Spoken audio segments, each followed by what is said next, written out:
Hello hi नमस्कार आदाब सत श्री अकाल। कैसे हैं सारे के सारे बच्चे? आई होप सारे के सारे बच्चे अच्छे होंगे, स्वस्थ मस्त हैं, जबरदस्त होंगे, अपनी अपनी पढ़ाई में व्यस्त होंगे। तो मैं आपकी बायोलॉजी एजुकेटर में आपको पिछली क्लास में क्या क्या बता चुकी थी, क्या क्या मैंने बता दिया था कि कोशिका क्या है, कोशिका से रिलेटेड जितने सारे फैक्ट 2-3 क्लासेस में आपको पीछे से बताते हुए चल रही हूँ। इससे पिछली क्लास में मैंने क्या पढ़ाया था, आपको सेल वॉल के बारे में बताया था, ये भी बताया था कि किसमें किसे प्रेजेंट है किसमें नहीं है। केवल मतलब जो हमारे प्लांट्स एंड जीवाणु एंड क्या फंगस, इनमें ही हमारी जो सेल वॉल है वो प्रेजेंट होती है। बाकी जितने भी जैसे कि एनिमल जितने भी उनके अंदर सेल वॉल नहीं पाई जाती, यानी कि हमारी कोशिका जो है जितने भी ऑर्गेनिज्म है उनकी जो मतलब सेल है उसमें क्या नहीं पाई जाएगी, सेल वॉल नहीं प्रेजेंट होती, केवल प्लांट फंजाइन बैक्टीरिया में ही पाई जाती है। आई होप इतना सारे के सारे बच्चे समझ गए होंगे पिछली क्लास में। तो हम पिछली क्लास का रिवाइज करते हुए थोड़ा करेंगे, उसके बाद अपने टॉपिक पे आएंगे। तो पहले तो सारे के सारे बच्चे हमें ये बताएंगे कि जो जीवाणु की कोशिका है वो काहे की बनी होती है, सॉरी जीवाणु की सेल वॉल काहे की बनी होती है। जीवाणु बैक्टीरिया की सेल वॉल काहे की बनी होती है, बहुत बार पूछा जाने वाला क्वेश्चन है। तो ये बनी होती है भाई पेप्टाइडोग्लाइकेन की, पेप्टाइडोग्लाइकेन, पेप्टाइडोग्लाइकेन की बनी होती है। इसके बाद हम बात करते हैं कवक, फंगस। कवक फंगस की काहे की बनी होती है, काहे की बनी होती है, सारे के सारे बच्चे बताएंगे। ये बनी होती है हमारी काइटिन की। और हमने काइटिन के बारे में आपको कुछ फैक्ट्स बताए थे। काइटिन का, और काइटिन क्या करता है, जो हमारे जितने भी जैसे एक्सोस्केलेटन वाले इंसेक्ट हैं उनमें उनका बाह्य कंकाल बनाने का कार्य कौन करता है, यही काइटिन करती है। इसके बारे में भी आपको पिछली क्लास में बता चुकी। और पृथ्वी पर दूसरे नंबर पर पाया जाने वाला सबसे अधिक मात्रा में क्या है, काइटिन ही है। उसके बाद सबसे अधिक मात्रा में कौन पाया जाता है, सेलुलोज पाया जाता है हमारा, जो कि प्लांट की सेल में प्रेजेंट है, सेल वॉल में। इसके बाद हम बात करते हैं पादप यानी कि पेड़ पौधों में, पादप प्लांट्स में। प्लांट्स में काहे की बनी थी भाई, ये सेलुलोज की बनी थी। काहे की बनी थी, सेलुलोज की, सेलुलोज की। पेप्टाइडोग्लाइकेन को और हमने किस नाम से एक बताया था, इसे हम क्या कह देते हैं, म्यूरिन के नाम से भी जानते हैं। कभी कभी पेपर में पेप्टाइडोग्लाइकेन ना देकर पूछ लेता है कि बैक्टीरिया की सेल वॉल काहे की बनी होती है। इसमें से 3 ऑप्शन उठा लेगा, काइटिन, सेलुलोज या म्यूरिन, पेप्टाइडोग्लाइकेन ना देते हुए। तो आई होप आप लोगों को समझ में आ गया, कंफ्यूज बिल्कुल भी नहीं होना है। तो उसके साथ साथ हम आज शुरू करने वाले हैं। इसके बाद हम क्या करेंगे, सेल वॉल हमने पढ़ लिया, सेल मेम्ब्रेन के बारे में आज की क्लास में हम पढ़ने वाले हैं। तो सबसे पहले सेल मेम्ब्रेन को पढ़ने से पहले हम क्या करेंगे, सबसे पहले आज हम कोशिका का संरचना यानी कि स्ट्रक्चर ऑफ सेल के बारे में देखेंगे कुछ।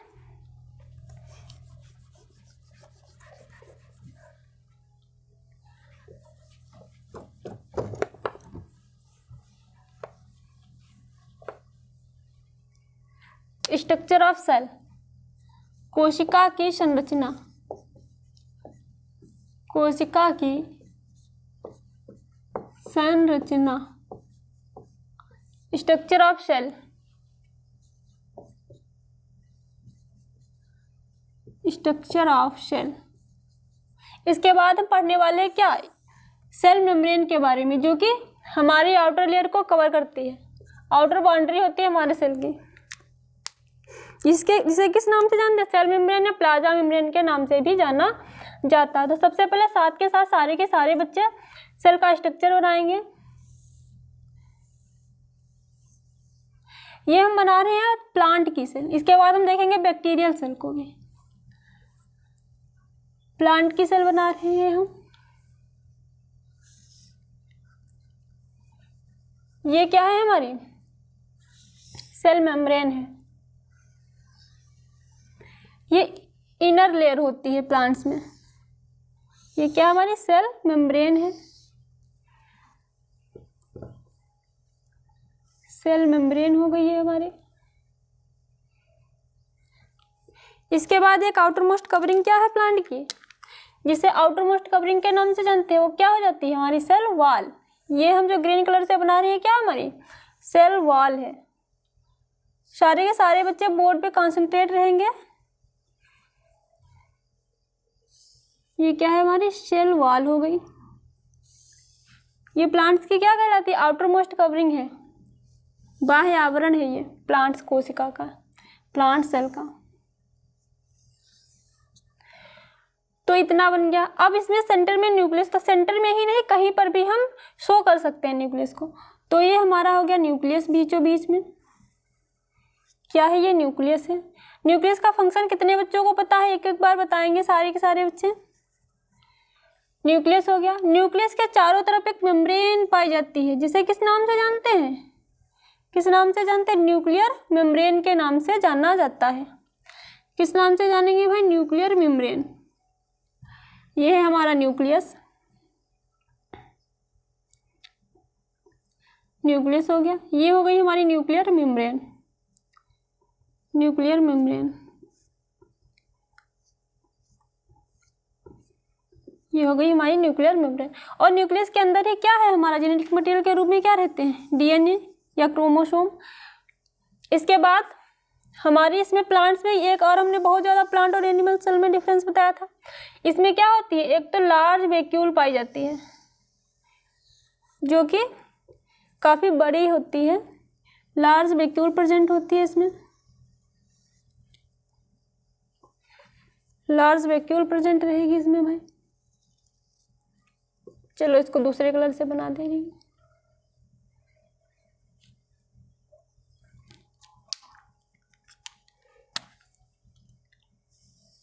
ये हमारी वैक्यूल हो गई।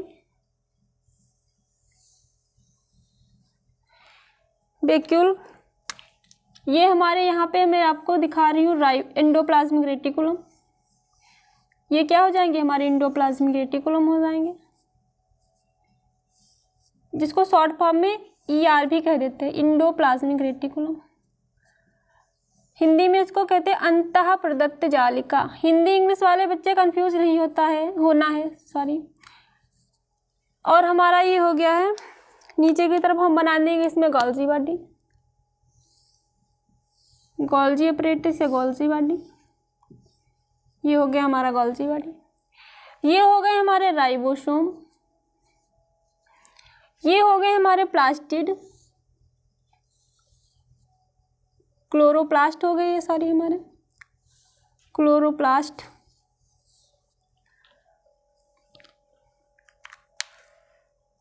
इसके बाद हम यहाँ पर शो कर देंगे माइटोकॉन्ड्रिया। माइटोकॉन्ड्रिया का फंक्शन कितने बच्चे जानते हैं क्या है? ये हो जाएगा हमारा माइटोकॉन्ड्रिया। स्लीपर लाइक होता है ये, हमारे चप्पल की समान संरचना होती है इसकी। माइटोकॉन्ड्रिया हो गई है हमारी माइटोकॉन्ड्रिया। माइटोकॉन्ड्रिया की आंतरिक दीवारें जो मैं ये बना रही हूँ आपके सामने, ये माइटोकॉन्ड्रिया की आंतरिक दीवारों को हम किस नाम से जानते हैं? माइटोकॉन्ड्रिया की आंतरिक दीवारों को हम किस नाम से जानते हैं? क्रिस्टी के नाम से जानते हैं। माइटोकॉन्ड्रिया को ही क्या कहा जाता है? Power house of the plant cell. Plant का पादपों का ऊर्जा गृह कहा जाता है इसे ही। तो एक एक करके हम इनकी लेबलिंग कर लेते हैं। अब ये हमारी एंडोप्लाज्मिक रेटिकुलम थे, जब ये कहीं कहीं पे स्मूथ हैं, ये सारी स्मूथ हैं, कहीं कहीं पर यहाँ पर राइबोसोम्स आ गए, तो क्या हो गई? ये रफ हो गए। तो फर्दर इसको 2 पार्ट से डिफरेंशिएट कर देंगे, rough endoplasmic reticulum and smooth endoplasmic reticulum. अब हम एक एक करके इसकी लेबलिंग कर लेते हैं। और इसमें जेली लाइक सब्सटेंस भरा रहता है, जिसको हमने क्या कहा था? साइटोप्लाज्म, यानी कि कोशिका द्रव्य। कोशिका द्रव्य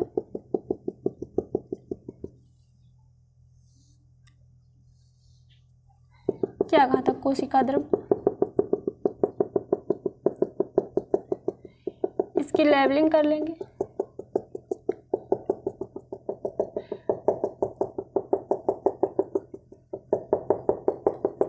ये इस तरीके से पूरा जेली लाइक सब्सटेंस इसमें भरा रहता है।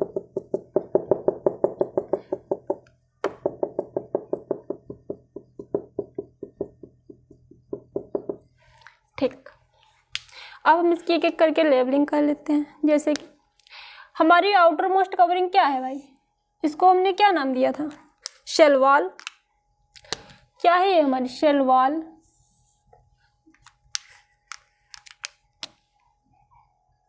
क्या है हमारी ये शेल वॉल? शेल वॉल यानी कि कोशिका भित्ति, भीति, कोशिका, कोशिका भित्ति, कोशिका भित्ति। ये क्या है हमारी इनर मोस्ट लेयर, ये क्या है हमारी कोशिका झिल्ली या प्लाज्मा झिल्ली भी इसे कह देते हैं। कोशिका झिल्ली या प्लाज्मा झिल्ली, कोशिका झिल्ली या इसी को क्या कह देते हैं प्लाज्मा झिल्ली, प्लाज्मा झिल्ली, इसी को क्या कह देते हैं प्लाज्मा झिल्ली भी कह देते हैं। सेल मेम्ब्रेन, सेल मेम्ब्रेन या इसी को कह देते हैं प्लाज्मा मेम्ब्रेन, प्लाज्मा मेम्ब्रेन। इसके बाद हमारा ये क्या है माइटोकॉन्ड्रिया, माइटोकॉन्ड्रिया, सूत्रकणिका, सूत्रकणिका, सूत्रकणिका, सूत्रकणिका हमारी हो जाएगी सूत्रकणिका।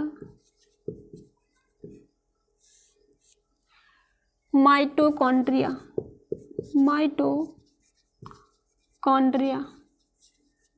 ये हमारी सूत्रकणिका हो जाएगी। इसके बाद ये हमारे राइबोसोम्स हो जाएंगे, राइबोसोम्स, राइबोसोम, राइबोसोम, राइबोसोम हो जाएंगे हमारे। ये हो जाएंगे हमारे प्लास्टिड, प्लास्टिड, क्लोरोप्लास्ट, क्लोरोप्लास्ट यानी कि हरित लवक, इसको हिंदी में कहते हैं हरित लवक, हरित लवक।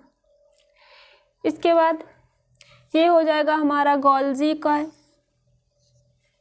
Golgi coil, Golgi coil, Golgi coil बोले तो गोल्जी बॉडी, गोल्जी बॉडी, ये हो गया हमारा गोल्जी बॉडी। ये हो गया हमारा वैक्यूल, वैक्यूल, रिक्तिका, रिक्तिका, रिक्तिका यानी कि वैक्यूल। इसके बाद ये हमारा हो गया न्यूक्लियस, ये हमारा क्या है न्यूक्लियस है, ये हमारा न्यूक्लियस है बीच में, ये हमारा क्या है न्यूक्लियस है, न्यूक्लियस यानी कि केंद्रक, केंद्रक, न्यूक्लियस। न्यूक्लियस के चारों तरफ एक झिल्ली पाई जाती है यानी कि मेम्ब्रेन पाई जाती है, इसको हम क्या कह देते हैं न्यूक्लियर मेम्ब्रेन। ये हमारी हो जाएगी, इधर शो कर देते हैं इसको, ये हो जाएगी हमारी न्यूक्लियर मेम्ब्रेन, केंद्रक झिल्ली, केंद्रक झिल्ली क्या हो जाएगी केंद्रक झिल्ली, nuclear membrane, nuclear membrane, nuclear membrane. I hope आप लोगों ने ये सब जान लिया होगा। इसके बाद ये हो जाएगा हमारा ER, इंडोप्लाज्मिक रेटिकुलम। ये कैसा है खुरदरा, तो क्या कह देंगे इसको खुरदरा, खुरदरा, अंत खुरदरी, अंतः प्रदत्त, अंतः प्रदत्त जालिका, खुरदरा अंतः प्रदत्त जालिका यानी कि rough endoplasmic reticulum, rough endoplasmic, rough endoplasmic reticulum, rough endoplasmic reticulum क्या हो जाएगा ये हमारा रफ इंडोप्लाज्मिक रेटिकुलम हो जाएगा। ये रफ क्यों हो गया क्योंकि यहाँ पर क्या राइबोसोम्स आ गए, राइबोसोम्स यहाँ पर प्रेजेंट है तो ये क्या हो गया, रफ इंडोप्लाज्मिक रेटिकुलम। यहाँ पर राइबोसोम अब्सेंट है तो कैसा हो जाएगा, स्मूथ इंडोप्लाज्मिक रेटिकुलम। ये कैसा वाला हो गया, स्मूथ इंडोप्लाज्मिक रेटिकुलम, यानी कि चिकनी अंतः प्रदत्त जालिका, चिकनी अंतः प्रदत्त जालिका, smooth endoplasmic reticulum, smooth endoplasmic, smooth endoplasmic reticulum, smooth endoplasmic reticulum हमारा हो गया। तो आपने सेल का स्ट्रक्चर देख लिया होगा, आई होप। एक एक करके हम इनको समझ भी लेते हैं। जैसे कि ये हमारे गोल्जी बॉडी के बारे में ही सबसे पहले समझते हैं। गोल्जी बॉडी का फंक्शन क्या है, क्या है, ये हमारी एनर्जी को एक सेल, जो एनर्जी है वो एक सेल से दूसरी सेल में प्रोवाइड करने का काम किसका है, एनर्जी का मतलब डिस्ट्रीब्यूशन करने का काम किसका, गोल्जी बॉडी का। उसके बाद हमारा न्यूक्लियस आ जाता है। न्यूक्लियस क्या करता है, न्यूक्लियस क्या करेगा, हमारा कोशिका जो हमारी सेल है उसको क्या कहते हैं, उसका ब्रेन कहते हैं। जैसे कि हमारी बॉडी का ब्रेन क्या है, हमारा दिमाग है ना, हमारा दिमाग ही है। और जितना भी हमारी सूचनाएं होती है वो किस में स्टोर रहती हैं, हमारे ब्रेन में। उसी तरीके की जितनी की सेल की जितनी भी कोशिकाएं की जो सूचना रहती है वो किस में स्टोर रहेगी, वो न्यूक्लियस में ही स्टोर रहेगी। उसके बाद हम देखते हैं माइटोकॉन्ड्रिया का फंक्शन क्या है। माइटोकॉन्ड्रिया क्या करता है, एनर्जी बनाता है। इसमें क्रेब्स चक्र चलता है, उसके दौरान क्या बनते हैं, कितने एटीपी बनते हैं, 30, हाँ कितने बनते हैं, सारे के सारे बच्चे बताएंगे, 38 एटीपी बनते हैं। उसके बाद क्या होता है, एनर्जी का फॉर्मेशन होता है। फिर ये एनर्जी बनाते हैं तो इसको डिस्ट्रीब्यूट करने का काम किसका है, गोल्जी बॉडी का, मैंने आपको बता दिया। फिर ये हमारा क्या है, रफ इंडोप्लाज्मिक रेटिकुलम या smooth endoplasmic reticulum. Endoplasmic reticulum क्या करता है, हमारी कोशिका जो हमारी सेल है उसको क्या करता है, आकार देने का काम करता है। फिर हमारा इतना सब, मतलब ये हमने वैक्यूल का काम क्या है, वैक्यूल क्या करेगा, वाटर को स्टोर करके रखेगा। जैसे हमारी भी कोशिका जो हमारी एनिमल्स की सेल है उसमें भी क्या रहेगा, वैक्यूल पाया जाएगा, जो कि क्या फंक्शन करेगा, पानी को स्टोर करके रखेगा। वही सेल में इसका भी, क्योंकि बशर्ते प्लांट को ज़्यादा ही वाटर एब्जॉर्ब करने की आवश्यकता है तो इसमें लार्ज वैक्यूल पाई जाती है, उतना हम सबको नहीं है, इसलिए हमें क्या पाई जाती है, छोटी पाई जाती है ना। और जैसे कि इसमें लार्ज वैक्यूल क्यों पाई जाती है आप समझ चुके होंगे, है ना। तो चलिए इसको इरेज कर देंगे, एक बार सारे के सारे बच्चे स्क्रीनशॉट ले लेंगे, फिर कर दूंगी मैं इसको इरेज।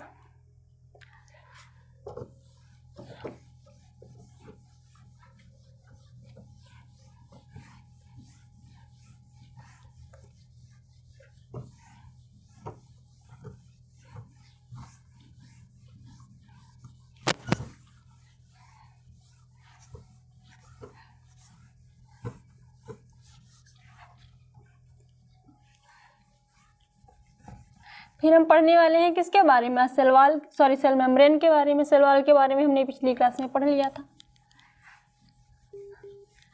सेल मेम्ब्रेन के बारे में, यानी कि प्लाज्मा मेम्ब्रेन या सेल मेम्ब्रेन भी इसको कह देते हैं।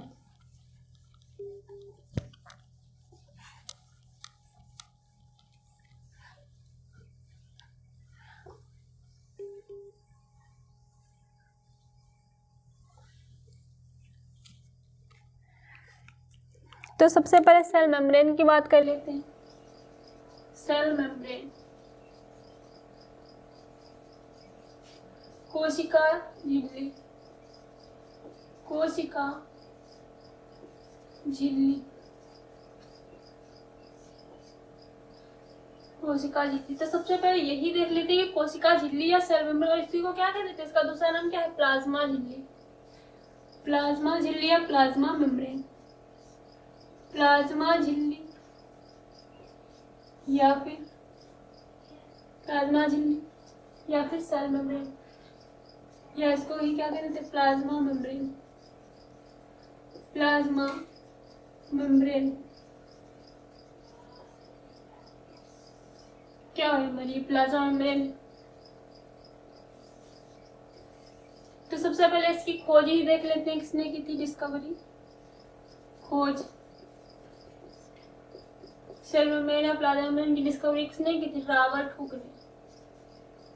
रॉबर्ट हुक ने discovery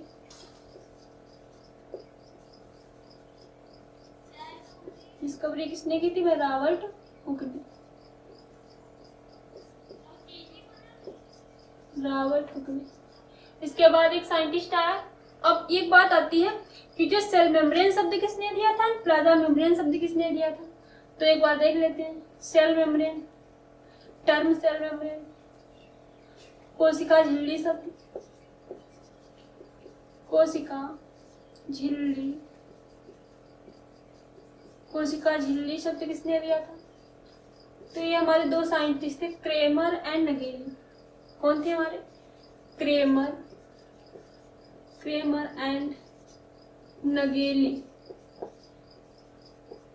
term cell membrane, term cell membrane, term cell membrane किसने दिया था भाई? ये हमारे दो साइंटिस्ट आए थे जिनका नाम क्या था? Cramer and Nageli. क्रेमर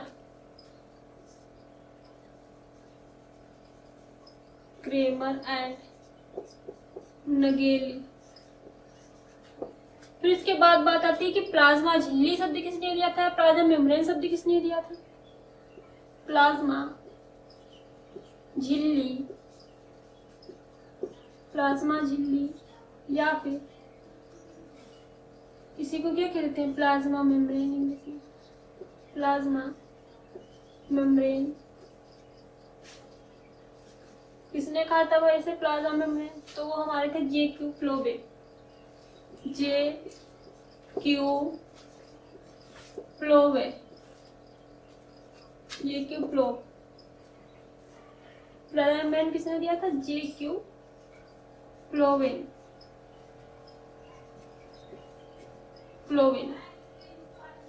फिर यह क्या करती है? जंतुओं की बाह्य आवरण बनाती है। जंतु कोशिका का बाह्य आवरण, जंतु कोशिका का बाह्य आवरण बनाती है। Covered outermost part of the plant animal cell, covered outermost part of the animal cell। यह सभी में पाई जाएगी। प्लांट्स में तो पाई ही जाती है, सॉरी एनिमल्स में पाई ही जाती है, लेकिन प्लांट्स में भी पाई जाती है। जितने भी हमारे पेड़ पौधे जीव जंतु जितने भी हैं सब में क्या पाई जाएगी? प्लाज्मा मेम्ब्रेन प्रेजेंट रहेगी। तो इसको एक पॉइंट बना के लिख देते हैं, यह सभी में पाई जाती है। यह सभी में पाई जाती है।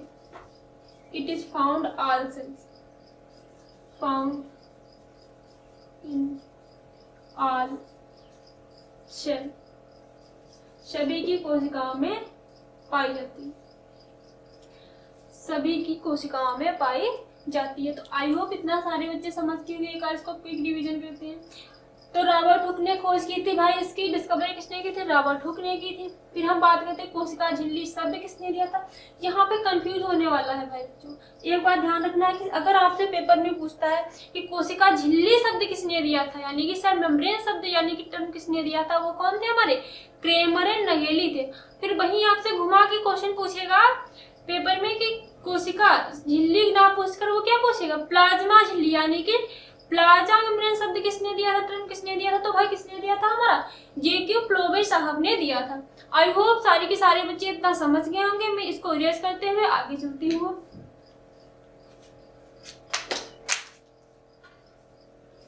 इसको इरेज करते हुए आगे चलूंगी।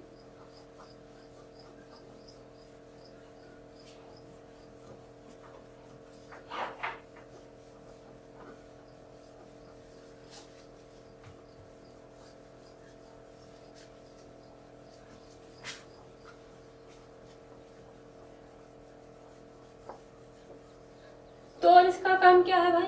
यह जंतु कोशिका को आकृत एवं यह जंतु कोशिका को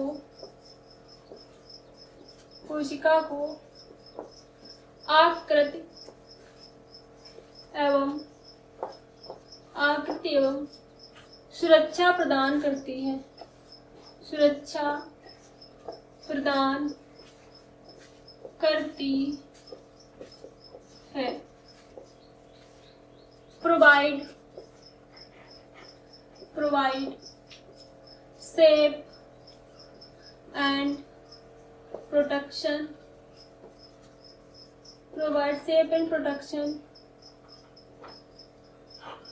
इन animal cell. Provide safe and protection animal cell. इसके बाद हम बात करते हैं भाई यह पादपों का, सॉरी इससे पहले ये मैं बता चुकी हूँ। हाँ, अब इसके बाद बात करते हैं कि जो इसका जो ये बनी काहे की है। यह फास्फोलिपिड या प्रोटीन, यह फास्फोलिपिड की बनी होती है।